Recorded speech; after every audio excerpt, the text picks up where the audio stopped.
Assalamualaikum warahmatullahi wabarakatuh. Sebelum kita masuk ke bagian perkenalan dan pembahasan materi, terlebih dahulu saya akan menjelaskan secara singkat mengenai Universitas Tigubang Semarang atau yang biasa kita sebut dengan nama Unisbank. Unisbank sendiri merupakan universitas berbasis teknologi informasi dan komputer yang terletak di tengah pusat kota Semarang. Dan Unisbank ini sudah berdiri sejak tahun 1968 yang terus berkomitmen hingga sekarang untuk memberikan pendidikan terbaik untuk para mahasiswanya. Sedangkan untuk kampus Unisbank sendiri dibagi menjadi dua tempat, yaitu pertama di kampus Mugas dan yang kedua yaitu di kampus Kendeng. Untuk kampus Mugas terletak di Jalan Tri Lomba Juang nomor 1 Semarang. Sedangkan untuk kampus Kendeng terletak di Jalan Kendeng 5, Pendan Ngisor, Semarang. Universitas Tigubang memperoleh akreditasi B dengan 6 fakultas, salah satunya yaitu Fakultas Ekonomika dan Bisnis, di mana terdapat 3 prodi, yaitu S1 Akuntansi, S1 Manajemen, dan D3 Keuangan Perbankan. Dan ketiga prodi ini memperoleh akreditasi A, di mana dengan visi Fakultas Ekonomika dan Bisnis, yaitu pada tahun 2020, menjadi fakultas terpercaya dan terpilih di bidang ekonomi dan bisnis yang memiliki keunggulan kompetitif, berkelanjutan berbasis pada keuangan perbankan, berjiwa kewirausahaan, menguasai teknologi informasi dan komunikasi, serta berdaya saing nasional. Sedangkan untuk tujuan Fakultas Ekonomika dan Bisnis sendiri adalah tercapainya penyelenggaraan tata kelola yang baik dan profesional di seluruh lingkungan Fakultas Ekonomika dan Bisnis. Kemudian dapat menghasilkan lulusan yang bertakwa kepada Tuhan, cerdas dan cakap dalam bidang ekonomi dan bisnis, berbasis keuangan dan perbankan. Kemudian dapat menghasilkan desain sistem administrasi yang mampu menyiapkan seluruh program studi, memperoleh akreditasi A, dan yang terakhir adalah menghasilkan rancangan pengembangan dosen studi lanjut jenjang strata 3. Baik, pada kesempatan presentasi kali ini, saya akan membahas sekilas tentang PSAK 102, yaitu mengenai akad murabahah. Sebelumnya, perkenalkan nama saya Indah Nurmalita Sari dengan NIM 20.05.52.0059 dan kelas A1 Akuntansi. Ya, kita masuk pada pokok bahasan.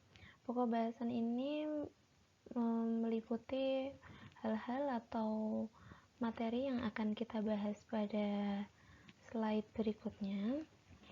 Dapat disingkat dengan 5 poin. Yang poin pertama meliputi penjelasan definisi, syarat, ketentuan umum, dan rukun murabahah.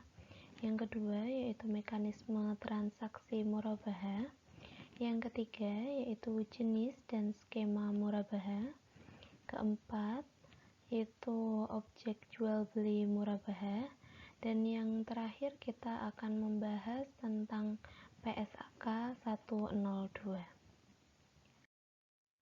Baik, hal pertama yang akan kita bahas kali ini adalah definisi al-murabahah. Kata al-murabahah diambil dari bahasa Arab, dari kata ar-ribhu atau al-irbah. Kata ini dari kata ar-ribhu ini yang berarti kelebihan dan tambahan atau keuntungan.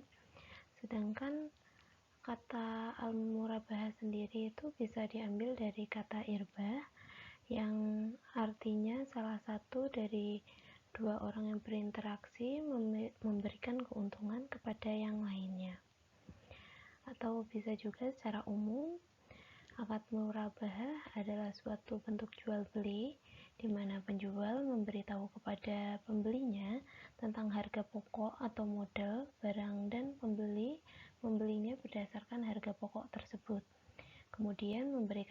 memberikan keuntungan kepada penjual sesuai dengan kesepakatan. Syarat-syarat murabahah. Syarat murabahah adalah unsur yang harus ada dalam perjanjian, tetapi tidak merupakan esensi dari akad tersebut. Sebenarnya syarat murabahah itu meliputi apa saja sih? Syarat murabahah ini ada 5 poin. Poin pertama yaitu penjual memberitahukan biaya modal kepada nasabah.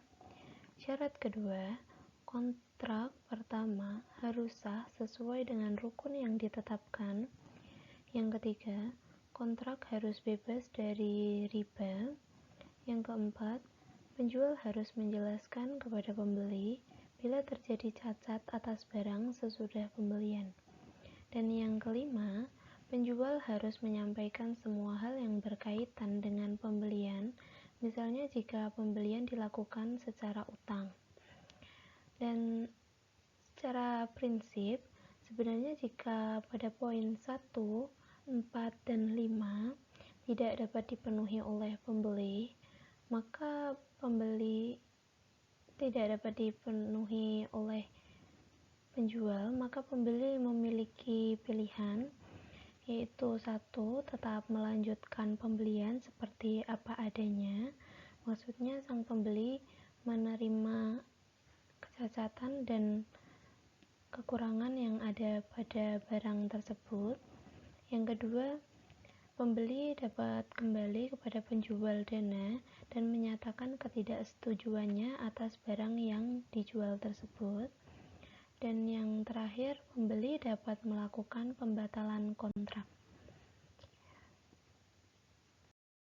Yang selanjutnya, kita akan membahas tentang ketentuan-ketentuan umum murabahah yang terdiri dari 6 pokok. Yang pertama adalah akad murabahah bebas riba, dan yang kedua, barang yang diperjualbelikan tidak haram. Ketiga, barang membiayai sebagian atau seluruh harga pembelian barang. Yang keempat, bank membeli barang yang diperlukan nasabah. Yang kelima, bank harus menyampaikan semua hal yang berkaitan dengan pembelian. Dan yang terakhir atau yang keenam, itu bank menjual barang kepada nasabah dengan harga jual senilai harga beli ditambah keuntungan. Rukun akad murabahah. Rukun akad murabahah ini dibagi menjadi 4. Yang pertama, ada penjual atau biasa disebut dengan bai.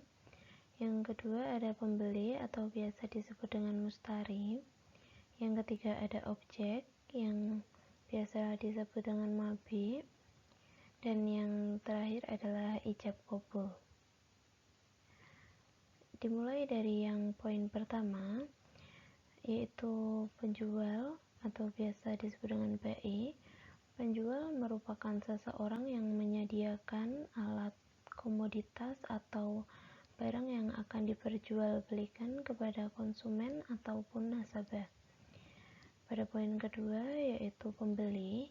Pembeli merupakan seseorang yang membutuhkan barang untuk digunakan atau diperlukan dan bisa didapat ketika melakukan transaksi dengan pihak penjual. Poin ketiga yaitu objek. Adanya barang yang akan diperjualbelikan merupakan salah satu unsur terpenting demi kesuksesan atau demi lancarnya transaksi tersebut. Dan yang terakhir yaitu ijab qabul. Maksudnya adalah jual beli merupakan kerelaan kedua belah pihak pada saat melakukan akad. Mekanisme transaksi murabahah. Mekanisme transaksi pada murabahah atau pada akad murabahah ini dapat dibagi menjadi 5. Yang pertama yaitu mekanisme transaksi pembayaran murabahah. Yang kedua ada mekanisme harga. Yang ketiga ada mekanisme transaksi diskon. Yang keempat ada mekanisme transaksi uang muka. Dan yang terakhir adalah mekanisme denda serta potongan piutang murabahah. Ya, mekanisme transaksi murabahah yang pertama yaitu pembayaran murabahah. Pembayaran murabahah ini dapat dilakukan dengan dua metode, yaitu pembayaran tunai dan pembayaran tangguh. Untuk pembayaran tunai sendiri, artinya sang pembeli melakukan pembayaran secara tunai saat aset murabahah diserahkan. Sedangkan untuk pembayaran tangguh, artinya pembayaran ini tidak dilakukan saat aset murabahah diserahkan. Namun, pembayaran akan dilakukan secara angsuran ataupun bisa sekaligus pada waktu tertentu, di mana dalam hal ini akan menimbulkan piutang murabahah. Mekanisme transaksi murabahah yang kedua adalah harga. Harga yang disepakati dalam akad murabahah adalah harga jual, di mana biaya perolehan aset murabahah sendiri harus diberitahukan kepada pihak pembeli. Ya. Mekanisme transaksi yang ketiga yaitu diskon. Diskon ini dapat dibagi menjadi dua, yaitu diskon yang diperoleh penjual atas aset murabahah sebelum akad murabahah menjadi hak pembeli, dan diskon yang diperoleh oleh penjual atas aset murabahah setelah akad murabahah diberlakukan sesuai dengan akad murabahah yang telah disepakati, dan jika atau apabila tidak diatur dalam akad, maka akan menjadi hak penjual. Mekanisme transaksi yang selanjutnya adalah uang muka, di mana penjual dapat meminta uang muka kepada pihak pembeli sebagai komitmen pembelian aset murabahah sebelum akad disepakati. Uang muka ini akan menjadi bagian pelunasan piutang murabahah jika akad telah disepakati, dan jika akad batal, maka uang muka dikembalikan kepada pihak pembeli setelah dikurangi dengan kerugian real yang ditanggung oleh pihak penjual. Dan jika uang muka lebih kecil dari kerugian, maka penjual dapat meminta tambahan dari pihak pembeli. Mekanisme transaksi yang selanjutnya adalah denda dan potongan pelunasan piutang murabahah, di mana jika pembeli tidak dapat menyelesaikan piutang murabahah, maka penjual dapat mengenakan denda, kecuali jika dapat dibuktikan dari pihak pembeli tidak atau belum mampu melunasi disebabkan oleh force majeure, maka sang penjual pun boleh memberikan potongan pada saat pelunasan piutang murabahah. Namun apabila jika pembeli 1. melakukan pelunasan pembelian secara tepat waktu, atau kedua, melakukan pelunasan pembelian lebih cepat dari waktu yang telah disepakati. Dan juga penjual boleh memberikan potongan dari total piutang murabahah yang belum dilunasi apabila pembeli melakukan 3 poin. Poin pertama yaitu melakukan pembayaran cicilan tepat waktu. Yang poin kedua, mengalami penurunan kemampuan pembayaran, atau pada poin ketiga, pembeli meminta potongan dengan alasan yang dapat diterima oleh pihak penjual.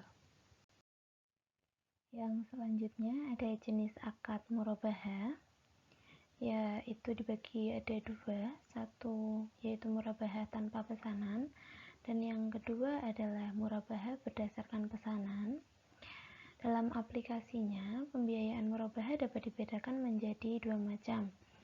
Yang pertama yaitu murabahah tanpa pesanan, di mana dapat diartikan murabahah ini maksudnya adalah penyediaan barang tidak dipengaruhi atau terkait terhadap pesanan atau pembeli. Dan untuk yang kedua yaitu murabahah berdasarkan pesanan. Murabahah Berdasarkan pesanan ini maksudnya bahwa bank syariah baru akan melakukan transaksi murabahah apabila ada anggota yang memesan barang, sehingga penyediaan barang baru akan dilakukan jika ada pesanan. Pada murabahah ini, pengadaan barang sangat tergantung atau terkait langsung dengan pesanan atau pembeli barang tersebut. Murabahah berdasarkan pesanan ini dapat dibagi menjadi dua, yaitu berdasarkan pesanan dan mengikat. Dan dalam hal ini, pihak anggota harus terikat oleh suatu perjanjian, yaitu jika barangnya sudah ada, maka harus dibeli. Sedangkan murabahah berdasarkan pesanan tidak terikat, maksudnya adalah bahwa anggota boleh menolak atau mengembalikan pesanan yang sudah diterima. Ya, berikut ini adalah skema dari tahapan transaksi yang dilakukan pada akad murabahah. Dapat saya jelaskan alurnya. Yang pertama, nasabah mengajukan permohonan untuk pengadaan barang dan pihak bank melakukan observasi mengenai kelayakan nasabah. Yang tahap kedua, jika permohonan nasabah diterima, maka bank melakukan transaksi jual beli kredit dengan nasabah, di mana nasabah membayar DP, selebihnya akan dibayar dengan cara dicicil selama rentan waktu yang ditetapkan oleh bank. Tahap ketiga, bank membeli barang ke dealer secara tunai dan agar langsung diantar ke nasabah. Pada tahap keempat, setelah barang dikirim, nasabah berkewajiban membayar cicilan kepada bank. Dan tahap kelima, yaitu bank mendapatkan keuntungan dari selisih antara harga dealer dengan harga nasabah. Objek jual beli murabahah. Objek jual beli murabahah ini dibagi menjadi 8 poin. Pada poin pertama, yaitu barang yang diperjualbelikan adalah barang halal, maka semua barang yang diharamkan oleh Allah tidak dapat dijadikan sebagai objek jual beli, karena barang tersebut dapat menyebabkan manusia melanggar larangan Allah. Pada poin kedua, yaitu barang yang diperjualbelikan harus dapat diambil manfaatnya, atau barang tersebut harus memiliki nilai dan bukan merupakan barang-barang yang dilarang diperjualbelikan, misalnya jual beli barang yang sudah kadaluarsa. Pada poin ketiga, barang tersebut dimiliki oleh pihak penjual. Maksudnya, pada jual beli atas barang yang tidak dimiliki oleh penjual adalah bersifat tidak sah, karena bagiannya mungkin ia dapat menyerahkan kepemilikan barang kepada orang lain atas barang yang bukan miliknya. Jual beli oleh bukan pemilik barang seperti itu baru akan sah apabila mendapatkan izin dari pemilik barang. Kemudian yang selanjutnya adalah barang tersebut dapat diserahkan tanpa tergantung dengan kejadian tertentu di masa depan. Maksudnya, barang yang tidak jelas waktu penyerahannya adalah bersifat tidak sah karena dapat menimbulkan ketidakpastian atau dapat menimbulkan horor yang pada gilirannya nanti mungkin salah satu pihak yang bertransaksi akan mendapat atau dapat menimbulkan persengketaan. Kemudian pada poin yang selanjutnya, yaitu barang tersebut harus diketahui secara spesifik dan dapat diidentifikasi oleh pihak pembeli sehingga tidak ada gharar atau ketidakpastian. Kemudian pada poin yang selanjutnya, barang tersebut harus diketahui baik kuantitas maupun kualitasnya dengan jelas sehingga tidak ada gharar. Itu maksudnya apabila suatu barang dapat ditakar atau ditimbang, maka barang yang diperjualbelikan harus dikuantifikasi terlebih dahulu agar tidak timbul ketidakpastian atau horor. Kemudian pada poin ketujuh yaitu harga barang tersebut harus jelas. Maksudnya harga atas barang yang diperjualbelikan harus diketahui oleh pembeli dan penjual.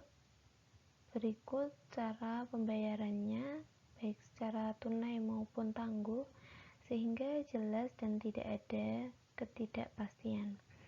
Dan pada poin ke-8 yaitu barang yang diakadkan ada di tangan penjual.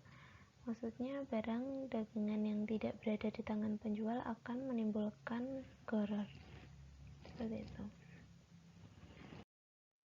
Tujuan PSAK 102 pada transaksi murabahah ini sebenarnya tentang akuntansi murabahah yang mengatur pada hal pengakuan, pengukuran, penyajian, dan pengungkapan pada transaksi murabahah. Dari slide yang sebelumnya kita akan membahas yang pertama yaitu pengakuan dan pengukuran aset murabahah. Jika murabahah pesanan mengikat, maka dinilai sebesar biaya perolehan, dan jika terjadi penurunan nilai aset karena usang, rusak atau kondisi lainnya sebelum diserahkan ke nasabah, penurunan nilai tersebut diakui sebagai beban dan mengurangi nilai aset. Dan apabila jika murabahah tanpa pesanan atau murabahah pesanan tidak mengikat, itu terdapat di 2 poin. Yang pertama, dinilai berdasarkan biaya perolehan atau nilai bersih yang dapat direalisasi, mana yang lebih rendah, dan jika nilai bersih yang dapat direalisasi lebih rendah dari biaya perolehan, maka selisihnya diakui sebagai kerugian. Pengakuan diskon pembelian aset sesuai dengan PSAK 102 paragraf 20, yaitu ada 2 kondisi, yaitu sebelum akad dan setelah akad. Pada saat sebelum akad, apabila terjadi saat sebelum akad, maka akan dianggap sebagai pengurang biaya perolehan aset murabahah. Dan apabila terjadi setelah akad, itu juga terdapat 2 opsi atau 2 kondisi. Yang pertama, sesuai akad yang disepakati, ada hak pembeli atau hak nasabah, maka akan diakui sebagai kewajiban kepada pembeli. Dan apabila haknya adalah hak penjual atau bank, maka akan diakui sebagai tambahan keuntungan murabahah. Sedangkan apabila terjadi setelah akad tidak diperjanjikan, maka akan diakui sebagai pendapatan operasi lain. Kategori diskon murabahah dari pemasok. Diskon yang terkait dengan pembelian barang antara lain diliputi 3 macam. Yang pertama yaitu diskon dalam bentuk apapun dari pemasok atas pembelian barang.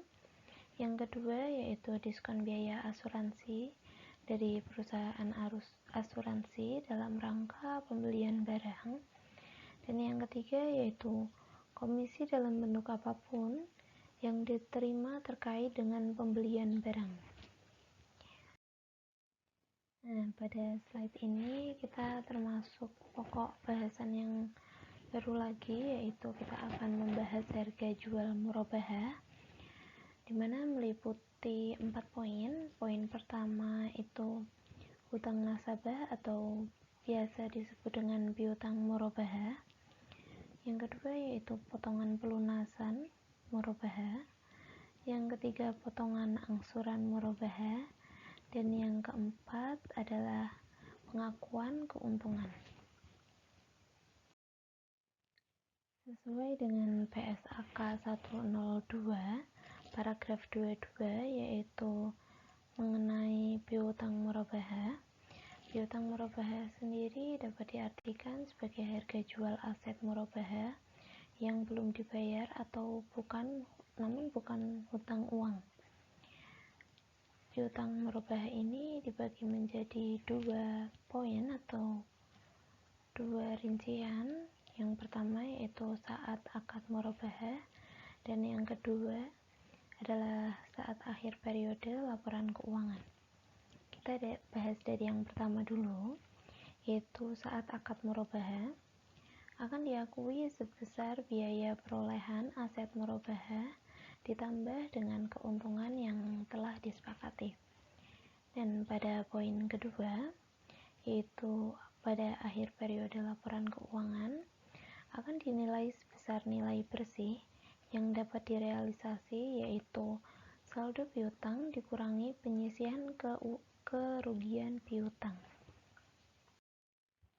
Baik, yang selanjutnya kita akan membahas tentang ketentuan hutang murabahah yang pada dasarnya secara prinsip penyelesaian hutang ini tidak ada kaitannya dengan transaksi lain. Namun jika nasabah menjual barang, maka sebelum masa angsuran berakhir, ia tidak wajib segera melunasi seluruhnya. Yang kedua, menyebabkan kerugian, akan tetapi harus menyelesaikan hutangnya sesuai dengan kesepakatan awal dan tidak diperkenankan atau tidak diperbolehkan memperlambat pembayaran angsuran atau meminta kerugian itu diperhitungkan. Ya, keuntungan murabahah. Pada keuntungan murabahah ini dibagi menjadi 2 poin atau 2 metode. Metode yang pertama yaitu metode perhitungan keuntungan dan yang kedua adalah metode pengakuan keuntungan. Ya, keuntungan murabahah dibagi dalam 2 poin, yaitu metode perhitungan keuntungan dengan tidak adanya aturan dan yang metode kedua adalah metode pengakuan keuntungan, di mana pada metode ini diatur dalam PSAK Syariah. Jadi kita akan membahas dari yang pertama dahulu, yaitu metode perhitungan keuntungan dengan tidak adanya aturan. Biasanya pada metode ini itu sering terjadi pada flat, anuitas atau efektif, dan pada pedagang-pedagang lainnya.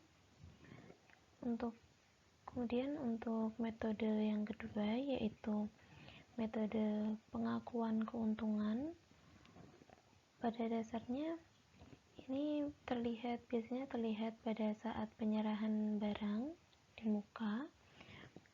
Yang kedua yaitu proporsional, dan yang terakhir yaitu setelah pokok diterima. Pengakuan keuntungan murabahah. Pada pengakuan keuntungan ini dibagi menjadi 2 poin, yaitu poin A dan poin B. Pada poin A, pada saat terjadinya penyerahan barang, jika dilakukan secara tunai atau secara tangguh yang tidak melebihi 1 tahun, atau pada poin B, selama periode akad sesuai dengan tingkat risiko dan upaya untuk merealisasikan keuntungan tersebut untuk transaksi tangguh lebih dari 1 tahun. Dikutip dari PSAK 102 paragraf 26-29 tentang potongan kewajiban nasabah.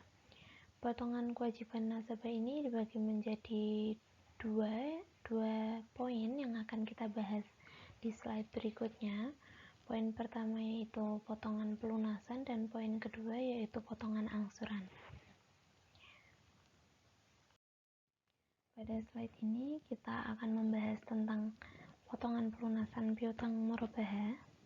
Potongan pelunasan piutang murabahah ini apabila melunasi tepat waktu atau lebih cepat dari waktu yang telah disepakati, akan diakui sebagai pengurang keuntungan murabahah dan dapat dilakukan dengan menggunakan salah satu metode berikut.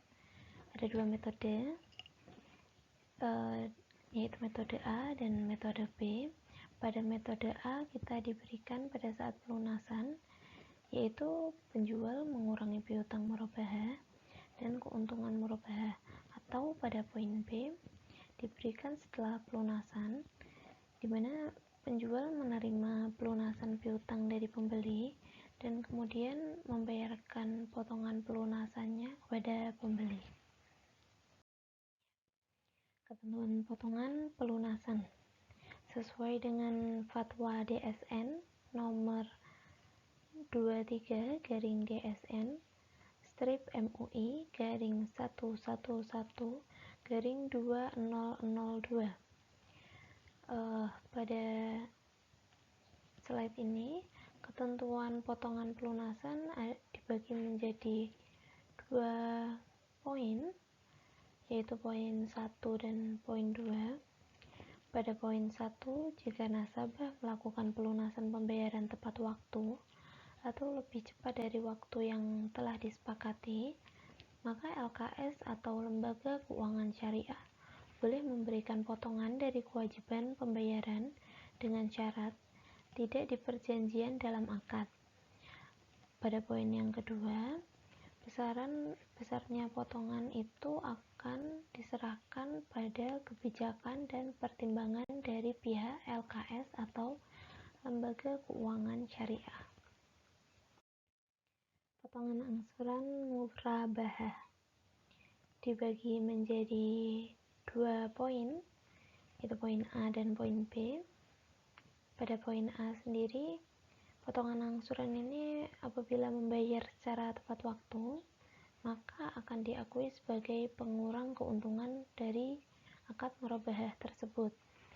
Dan pada poin B, yaitu penurunan kemampuan pembayaran dari pihak pembeli akan diakui sebagai akun beban.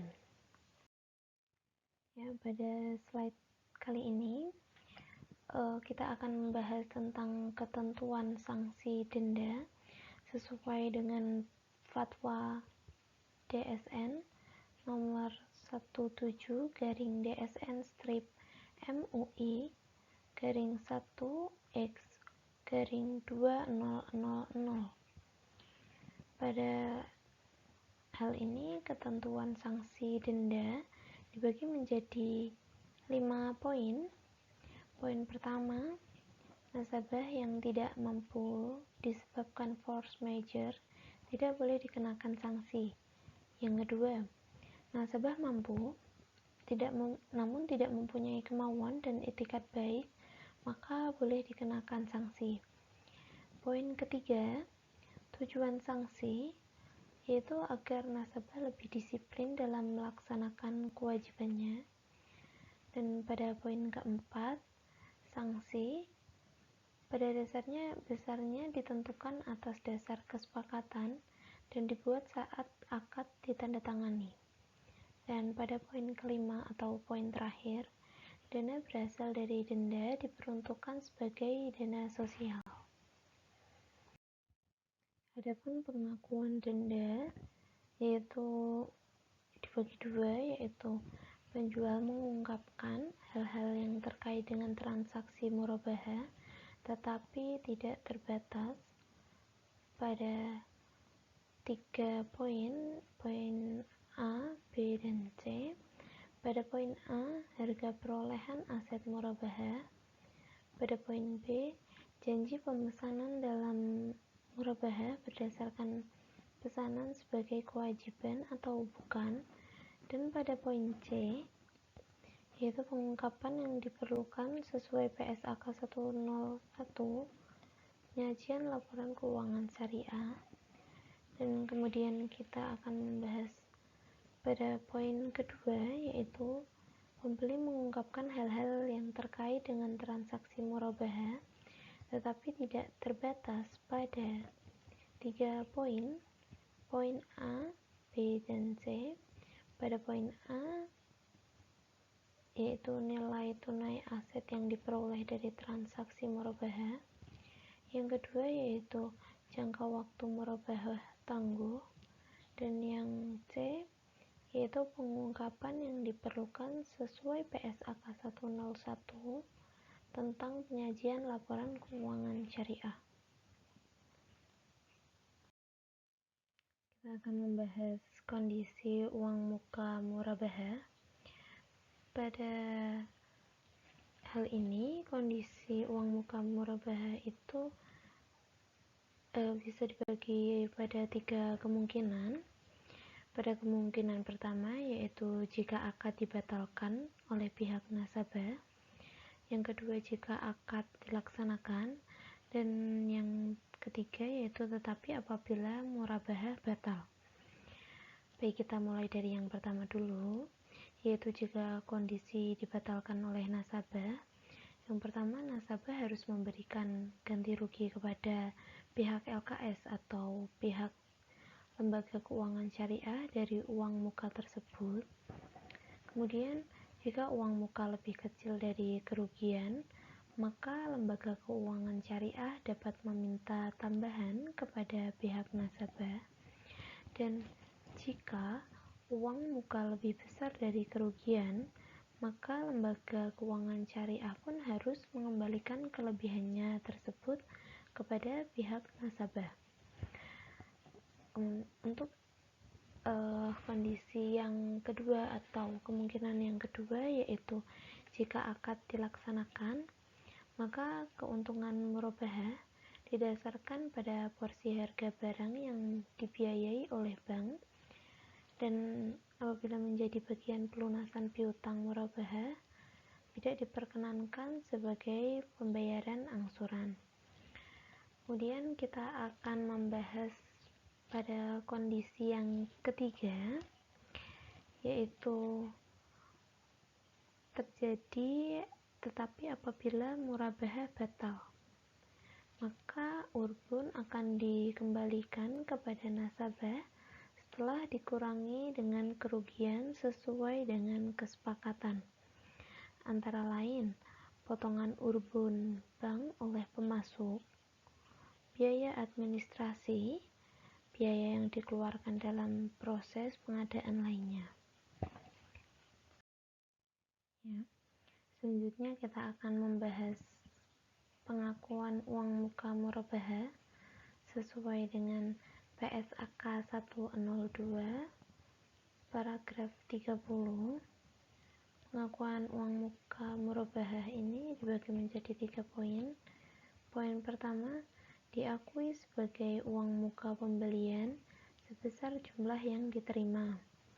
Pada poin kedua, barang jadi dibeli, maka diakui sebagai pembayaran piutang atau merupakan bagian pokok.